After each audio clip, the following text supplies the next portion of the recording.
Kitwala kumpi essaawa emu n'ekitundu okuva e Malembo okutuuka ku kizinga Musambwa ekisangibwa ku nnyanja Nalubaale mu Rakai District. Ekizinga kino ekiteeberezebwa okuba n'abantu abasukka mu 200 kimanyiddwa okuba n'ebyafaayo bingi omuli emisota egigambibwa okusuula mu mayumba n'abantu wamu n'ebyonyi bino ebitatera kusangibwa. Babuyita obukoowe mu lulimi Oluganda, mu Luzungu buyita grey-headed gulls. Mu nsi yonna buzaalira wano era butumbudde ebyokulambula wano mu Rakai era minisita kino ekizinga yakitongoza kyekifo ekimu ku byobulambuzi ebitandikirwako mu Rakai District. Okukosa n'ekyokuba nti ku kizinga kino tegendayo bakazi wadde okwegadangirako.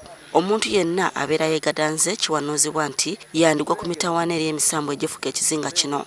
Era yali akigezezaako okwendera wano baali bakyala Batanzania yajja ne bbaawe ne bagezaako okwegadangira wano era baafiira byato nga bakola ki nga baddayo.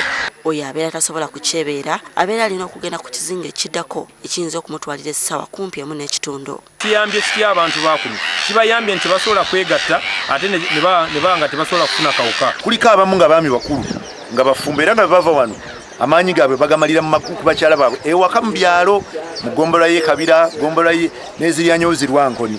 So nga ate kuliko n'abavubuka abato baba tannabafuna bakyala abo bo bava wano bagenda ne beesasuza mabanja gaabwe ag'omubiri omwalo guli okola ki guliraanye ogw'e Malembo.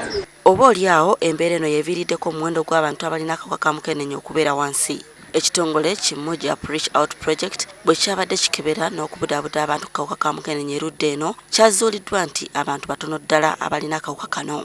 Wano bagezaako okulaba nti beekuuma ng'abaami naye naffe tugezaako baweereza ng'obupiira ne tubabulira bye balina okukola okulaba nti bafuna akawuka ka mukenenya. Bagenze mu maaso n'okubakubiriza okwongera okwekuuma nga ne bwe babeera bagenze ku bizinga ebirala.